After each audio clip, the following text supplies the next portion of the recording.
Welcome everyone to Wednesday Night at the Lab. I'm Tom Zinnan. I work here at the UW-Madison Biotechnology Center.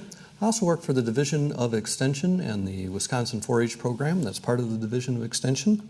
And on behalf of those folks and our other co-organizers, Wisconsin Public Television, Wisconsin Alumni Association, and the UW-Madison Science Alliance, thanks again for coming to Wednesday Night at the Lab. We do this every Wednesday night, 50 times a year. Tonight's a pretty interesting thing.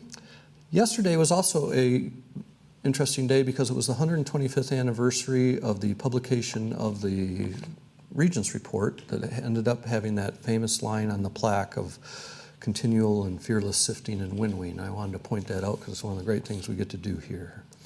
And since tonight is also about kids, it's particularly appropriate because I want to continue to invite Wisconsin 4-H youth and adult folks to think about coming to their campus and connecting to the people, places, and programs in science and throughout the campus. And tonight's a good example of the kinds of researchers that are doing things that help families and kids and to be able to advance their own science savvy. It's my pleasure to welcome back to Wednesday Night at the Lab Stephanie Jones. She's going to talk with us about sleep and child development, the A to Z's of building a healthy brain. Stephanie was born in Newburyport, Massachusetts, and she went to high school in Newburyport, Massachusetts. Then she went to the University of Massachusetts in Amherst, as did my mother-in-law, who may be watching.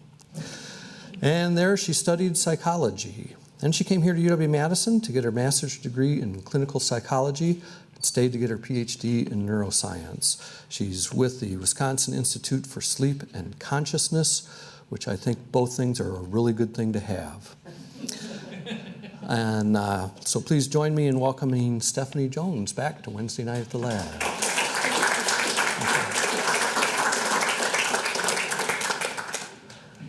I am indeed here to talk about sleep and child development. I'll first talk a lot about sleep and its function, though, before I get to the child development part. Here's a general overview of what I'll talk about, and if I talk too fast, you can ask me to slow down. I do tend to talk a mile a minute. And if you have any questions while we go along, if something's not clear, please let me know. I was going to try to make this the most exciting talk ever, and then I got busy, so I wore this pink blazer instead. I figured it would kind of balance it out. Hopefully it won't be dull, though. So I'm going to give you a definition of sleep and tell you how we measure it in the lab. I'm going to give you evidence for why we know sleep serves an absolutely essential function. I'm going to tell you what sleep does for the brain, what that function is. Then I'm going to describe to you, given what sleep's function is, why it's particularly important during child development. And then I'll talk a little bit about how we can improve sleep during development. Development meaning childhood and old age. So what is sleep? It's a state of reduced responsiveness to the environment that's readily reversible. That means readily reversible means we can distinguish it from coma or hibernation, things like that. According to this definition, sleep appears to be a universal phenomenon. Every animal in which it's been studied, it seems to be present. Notice that I didn't say anything about immobility or inactivity. So in lots of animals, sleep doesn't mean they lay still. And it's certainly not an inactive time for the brain. On the contrary, it's a really active, busy time. Here we go. How do we measure sleep? So just to give you a really basic outline, sleep is divided generally into non-REM and REM sleep. Non-REM sleep takes up about 70% of the night. Most of your sleep is during non-REM. REM sleep is about 25% of the time. It changes over the course of development, and that's important. So if you look up here, this is a hypnogram. This is basically what happens, just a kind of global view. When you go to sleep, you descend down into non-REM sleep, stage 3 or 4. This is what we call slow wave sleep. And this is deep sleep. This is when your brain is at its most disconnected, and when you are sleeping the most deeply, meaning your arousal threshold is higher. And this is the kind of sleep, this slow wave sleep, that we associate with feeling restored in the morning, okay? So how do we measure it? We measure it with EEG. This down here, these great big slow waves, this is the sleep that I'm going to be talking about most tonight. We measure it with EEG, but here's an important bit. In our lab, we use something called high-density EEG. You can see a child wearing in the net right now. It's 256 electrodes, and what it does is it gives us a nice spatial view of sleep. This is important because we now know that sleep isn't necessarily a global phenomenon. It can be a local phenomenon. So your parts of your brain can be asleep or can sleep more deeply, and the converse is true. While you're awake, you can have periods of microsleep, or little regions of your brain can go to sleep. So we use high-density EEG. We produce topo plots that look like this. When you see the dark red, this means that non-REM sleep, these great big slow waves, are most deep. There's most power there. So you'll be seeing a lot of these topo plots as I go along. Basically, this is just, in an adult, this is where most of the power in slow waves happens.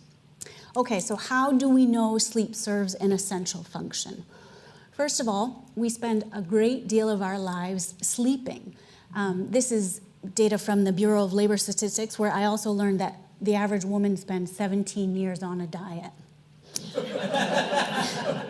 So if you have been, when people tell you they've been married for 25 years, it's really more like 16 because you were unconscious for about 36% of that time. So presumably, if it weren't important, nature would have somehow rid us of it, right? Okay, the other thing is, as I alluded to when we first started, is sleep is universal. Every organism that has been studied, down to the lowly fruit fly, engages in sleep. And nature has devised or evolution has supported all kinds of adaptations for this behavior. This is a parrotfish. When he's going to go to sleep, he secretes a mucus bubble for himself. Dolphins and other aquatic mammals will sleep unihemispherically. This is so they put one half of the brain to sleep and keep the other awake so they can move and come to the surface to breathe, right? Birds, similarly, they will engage in unihemispheric sleep, and long-distance migrants will sleep in flight, so if they're coasting, over the ocean, let's say. So it's a universal phenomenon. This is my cat and my dog, by the way. So this is another piece of evidence to support the idea that sleep is essential, right? Evolution wouldn't have come up with all these ways of keeping sleep if it weren't important. Sleep is also dangerous. We don't think about that as humans, but for other animals out in the wild, right, the risk of predation is high. For us, sleep is dangerous in the sense that it comes at opportunity costs. We can't work, we can't reproduce. That's my cat again. In my family, we play a game, sleeping or dead, because this cat spends most of his time just like that. How else do we know it's important? It's developmentally regulated. So everything about sleep changes across the lifespan. So the time you spend in sleep changes across the lifespan. These are recommended sleep durations. You can see there's tremendous change.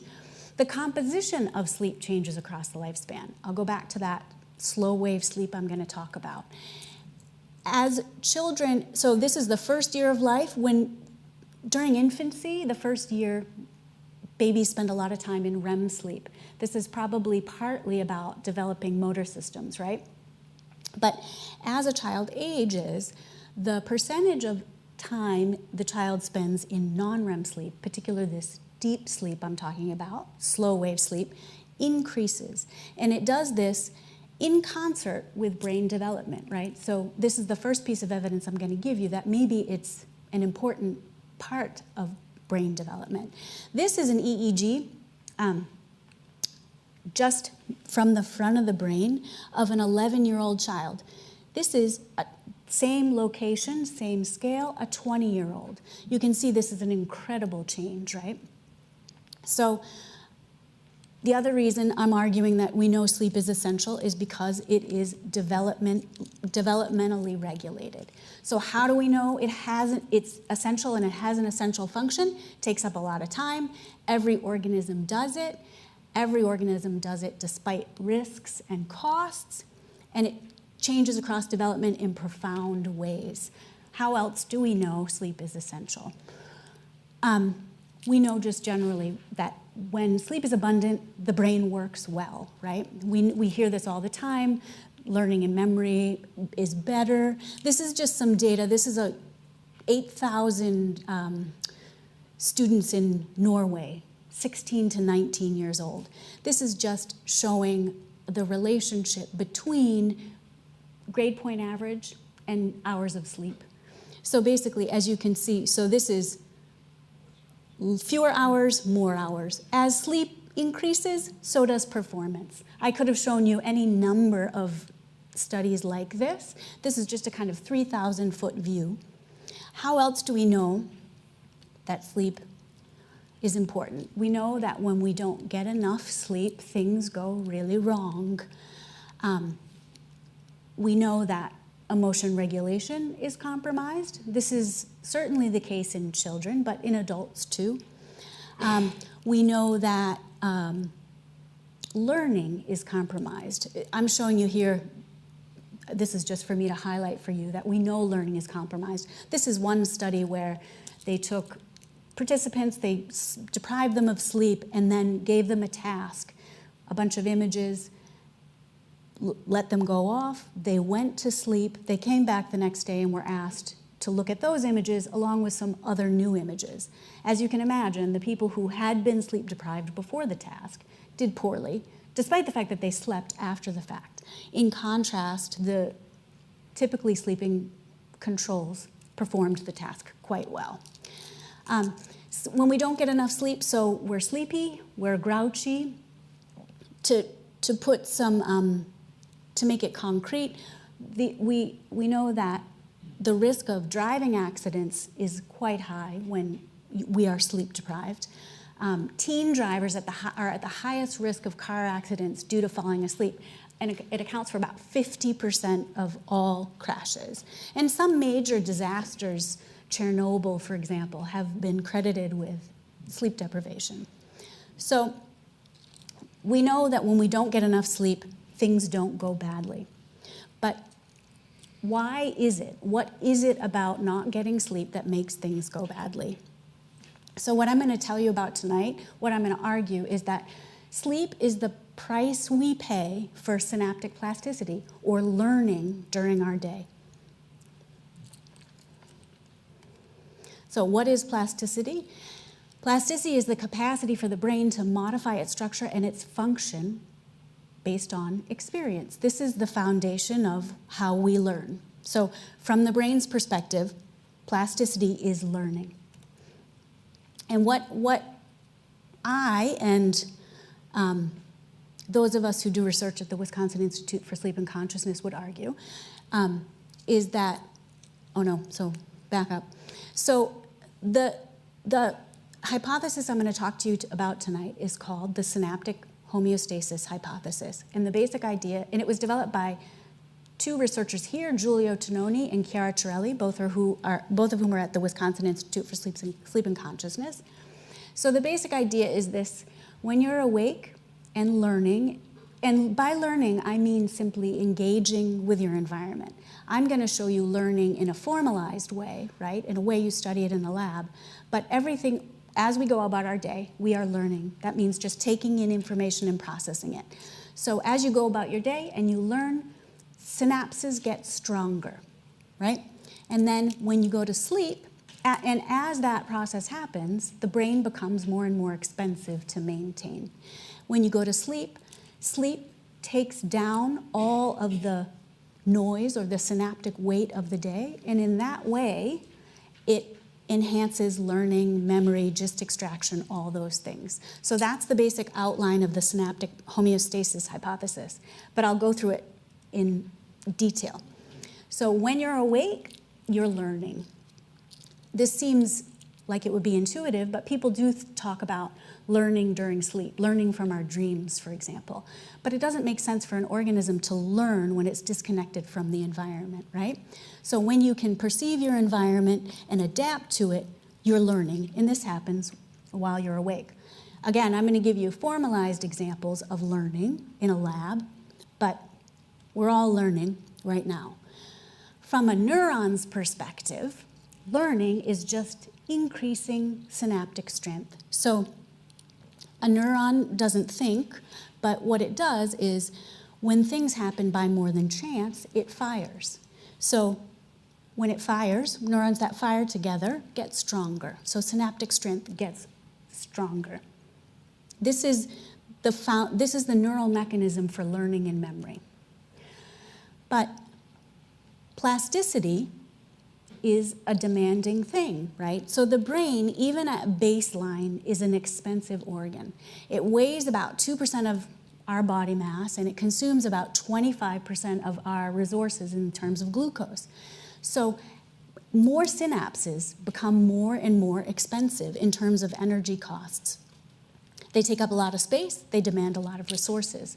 So at a certain point, the brain has no longer capacity, has no more room, think of it that way. See stuff leaking out there. That's the basic idea.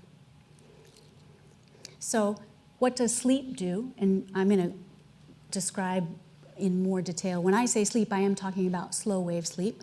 But so what sleep does is it is in the business of downscaling these synaptic weights. So in this way, sleep allows for the memory consolidation. All the things that we think about happen during sleep, right?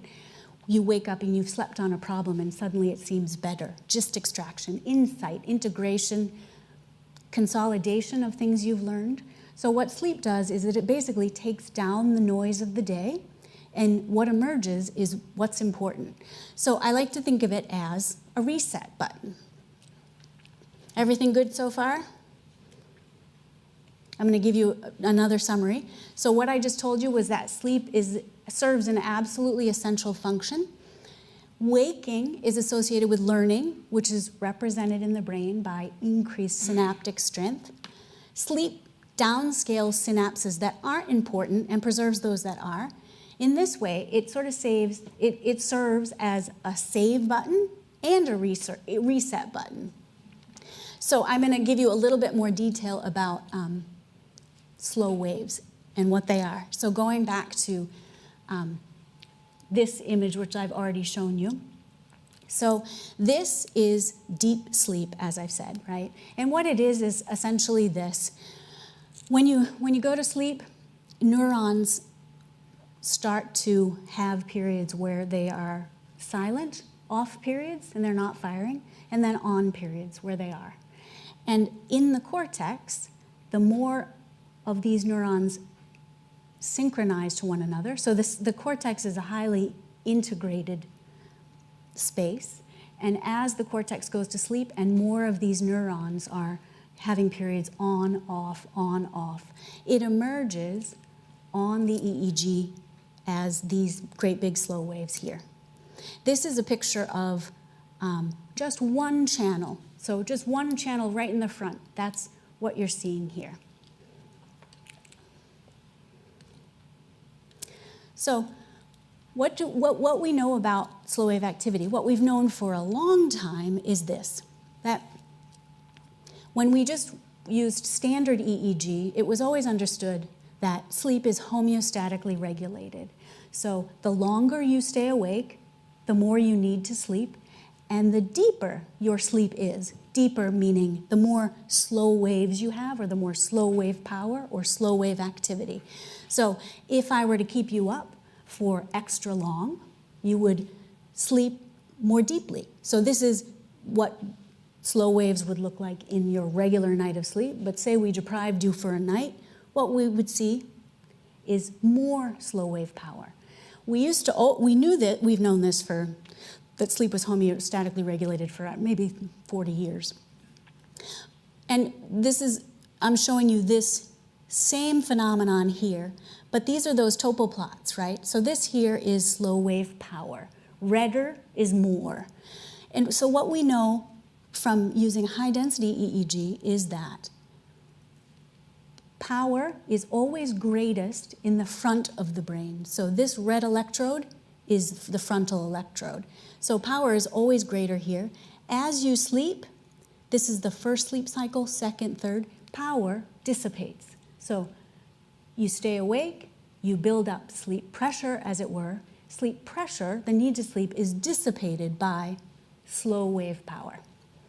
And it's important that slow wave power in an adult is always greatest in the front, because what we know now is that it's not just about sleep need, it's about use. So the more you use a brain region, the harder or the deeper it will sleep. So now I'm gonna tell you what I'm going to talk about plasticity and learning. And so remember, I'm saying that the function of sleep, the function of these slow waves, is to regulate plasticity, which is the foundation of learning, right? And I will show you some things that we have done in the lab to illustrate this plasticity learning relationship. And again, so these topol plots, when you see red, that means slow waves are highest there. If you see blue, they're lowest. And I want to again stress that we are using a simple, accessible system. But presumably, so I'm going to show you a simple learning task. But the broader picture is learning, it's not just about these task-based learning. I'm showing you this just to illustrate this principle of the relationship between learning, plasticity, and sleep. So, and this is all work that has been done here over the last many years.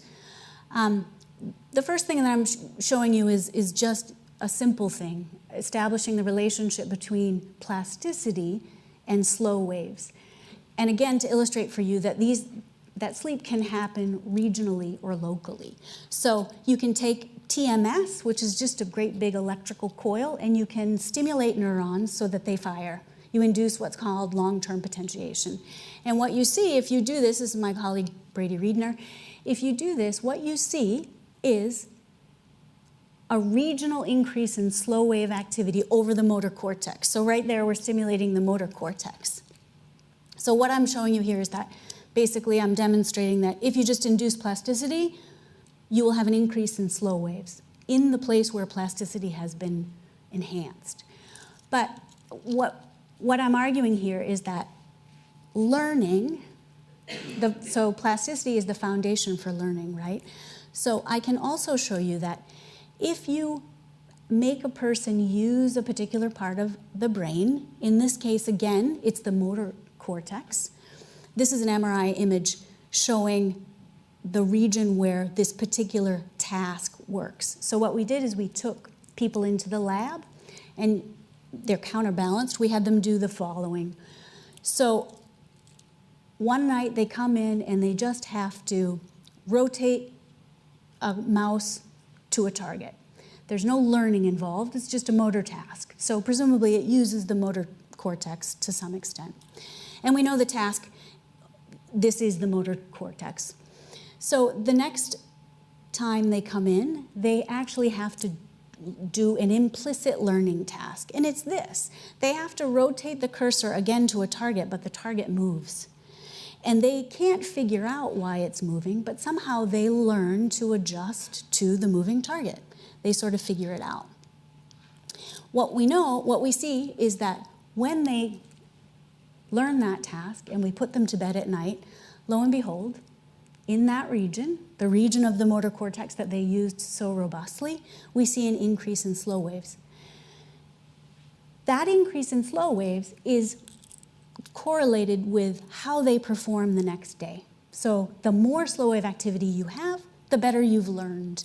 So we know that learning induces increases in slow wave activity, and it's directly related to how well you perform.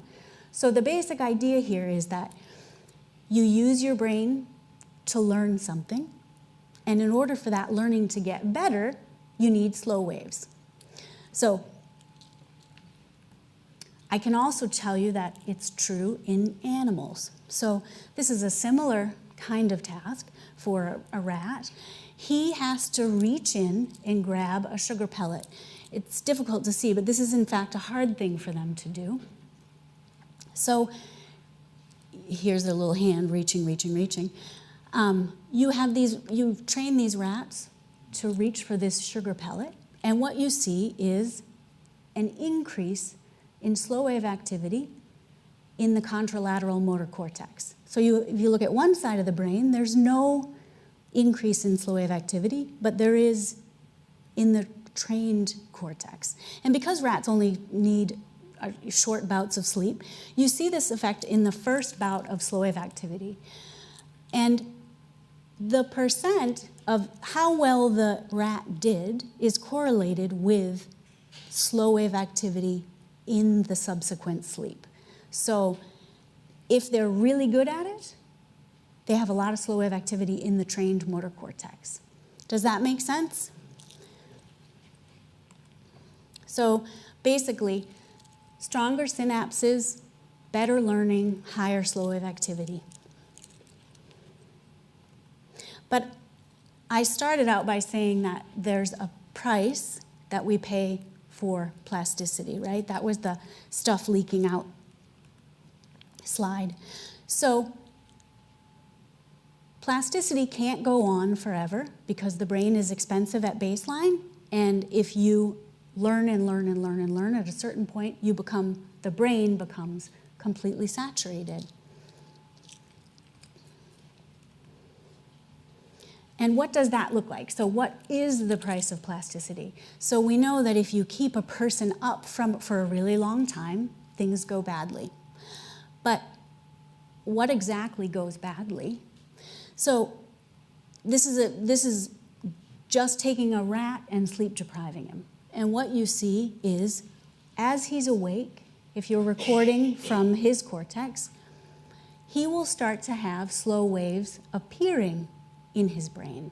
So he's wakeful, and he can even be moving and behaving, but the longer you try to keep him awake, the more difficult it becomes, and he will have intrusions of non-REM sleep during the waking state. So this is called a microsleep. We presume that in humans, microsleeps are responsible for lots of traffic accidents, for example. And you can demonstrate a similar kind of thing in people. So again, we know that the harder you use a certain area, the greater your use, the higher your need for sleep, for these slow waves. So this is a task where we took people into the lab and had them do a task for 36 hours. They either listened to an audiobook or they did driving simulation.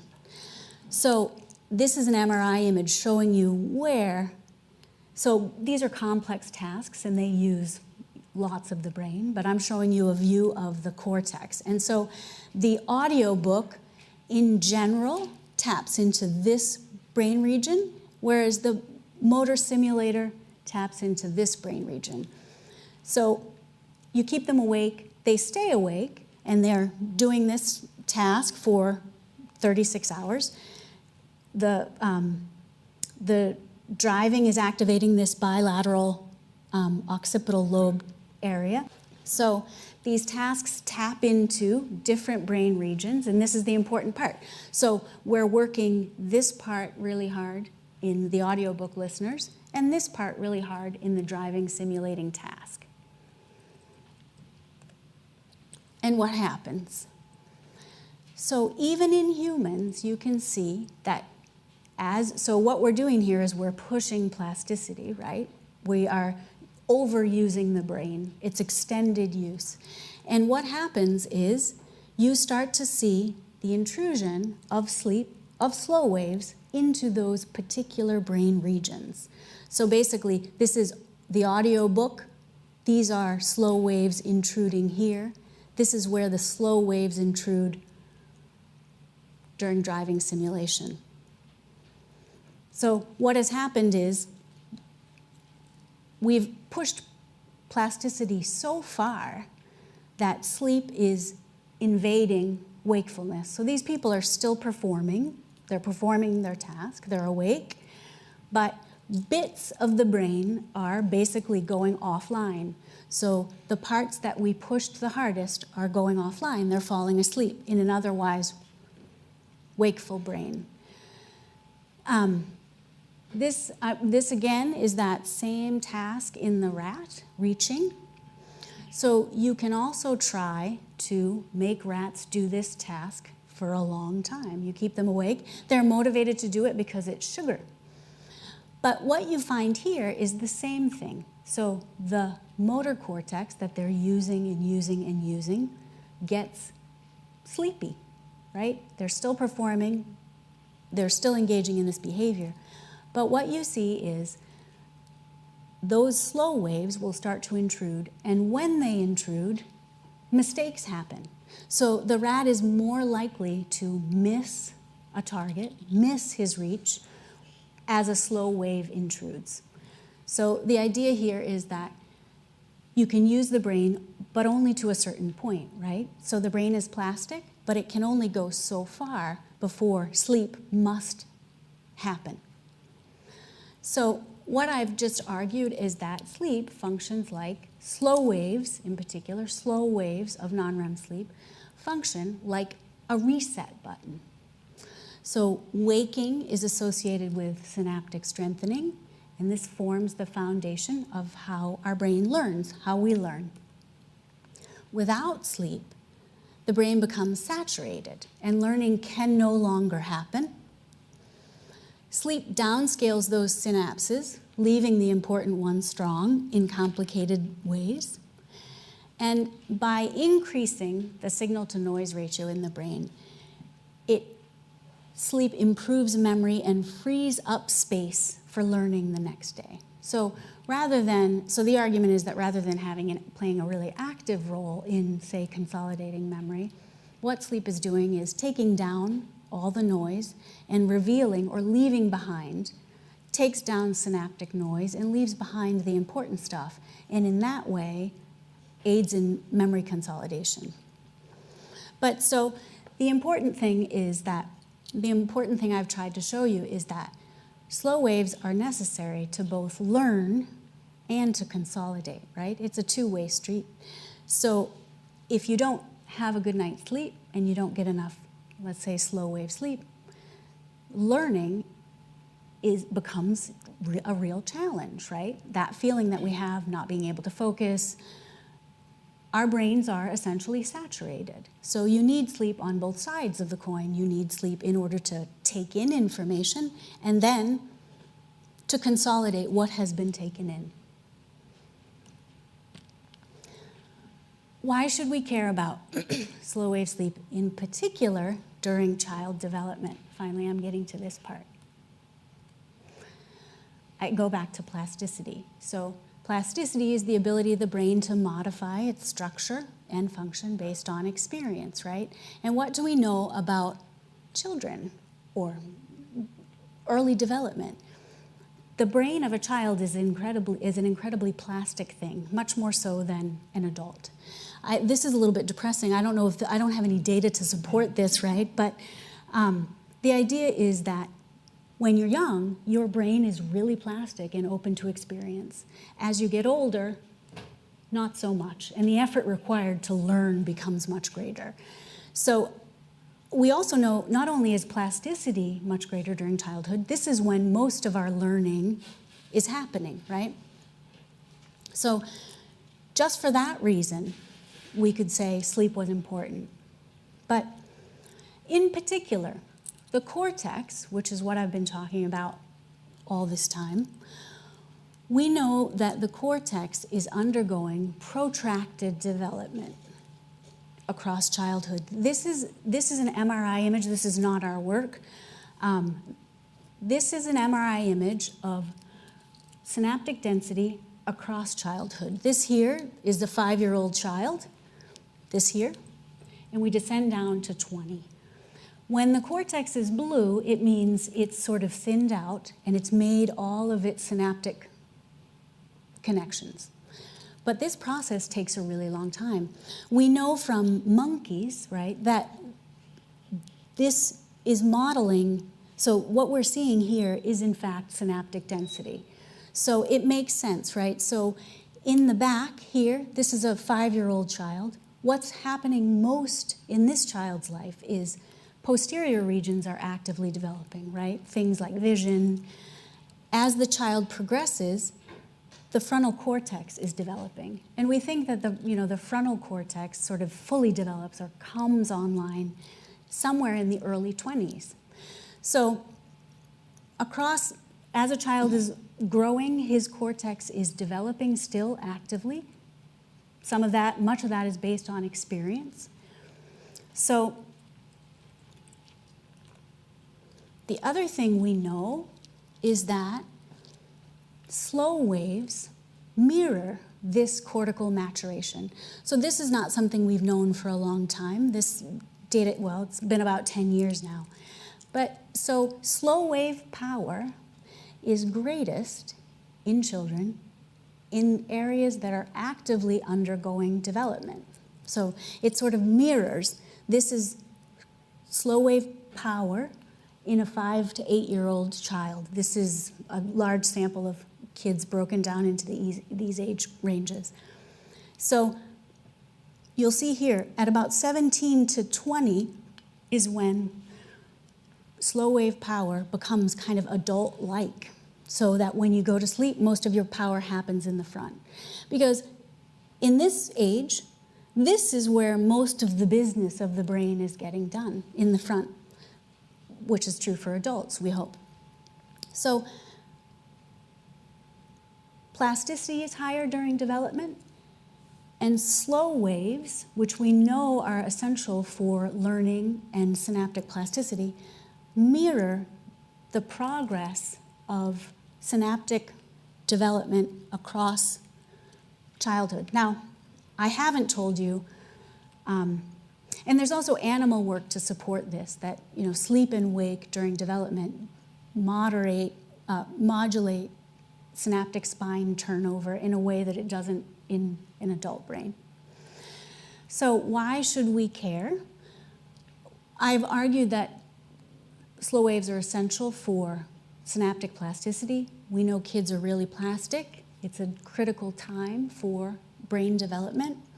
We also know, and you probably hear about this a lot, that sleep duration is decreasing remarkably across childhood. So this is data from a large study. This isn't slow wave activity, it's just sleep duration. But since the 1990s, this dark line is now, this is the percent of adolescents who report sleeping more than 7 hours a night. So it's about 62%. An adolescent needs about 9 to 10 hours a night. This is the percent of adolescents who report regular, adequate sleep. So not only is it declining, but since the 90s, it's been wildly too short, right? So during this particularly vulnerable period of development, sleep is sort of decreasing. Oh, this is data from this is from some government body or other, but I could show you the data from studies of teens in the United States and other countries. The basic idea is that about 70% of teenagers and 60% of middle schoolers get remarkably insufficient sleep. Despite a high sleep need, adolescence in particular is a particularly risky period for brain development because, as I said, the frontal cortex is just coming online. And lots of psychiatric disorders emerge during this period of development. So it is a potentially vulnerable period for sleep loss, but it seems that adolescents are increasingly sleeping less and less and less. And part of this is related to school demands. Part of it is social. But the other thing about adolescents is they have a biological propensity to delay sleep onset. So you probably, if any of you have had a teenager, you know that they want to go to bed later and later and later. This is a biological phenomenon. It's fueled by social issues, by use of phones up against their face late at night, right? Giving themselves light exposure at the wrong time. But they're still having to wake up early to go to school. So sleep is getting shortened and shortened and shortened. So you might have heard that there is a push to delay school start times. This is happening in middle schools in Madison a bit. There's been some incredible data on positive outcomes for delaying school start times in adolescents. In particular, I mean, there's academic performance data, SAT scores, but also some startling data from districts across the country about traffic accidents. So in Minnesota, this one district, a large district, saw a 65% decline in teen car crashes in the morning when they delayed school start time 1 hour. So they looked at a 2-year period before the delay of the start time and then the 2-year period following. And it also coincides with youth were sleeping, the percent of kids who were sleeping greater than 8 hours a night in the early school start time was about 33%. That went up to 66% when they delayed the school start time. So there are lots of ways that we can optimize sleep during development. This is just one of them. And there are, but I'm going to tell you a research way, of course, that we can optimize sleep. So one thing that we have been doing at the Wisconsin Institute for the last decade or so, Giulio Tononi and Brady Riedner and Gary Garcia Molina have been working on a device that stimulates slow wave sleep. So for many years, we have known, 30 years, we've known that if you play a tone during sleep, one of two things can happen. Either you arouse a person or you put them more deeply to sleep. So this is a biological phenomenon, but we have all been working on optimizing this functionality of the brain. And so this is a child wearing the device. So the device has been developed in concert with Philips Respironics. They are the partner who sort of put the thing together in this wearable platform.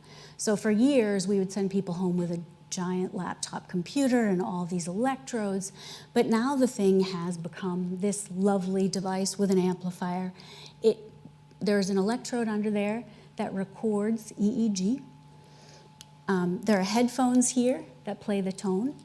So it's a closed loop system. It essentially, as you're sleeping, it recognizes slow wave sleep, and it has an algorithm that says, okay, this person is asleep enough, I'm going to play a tone and see what happens.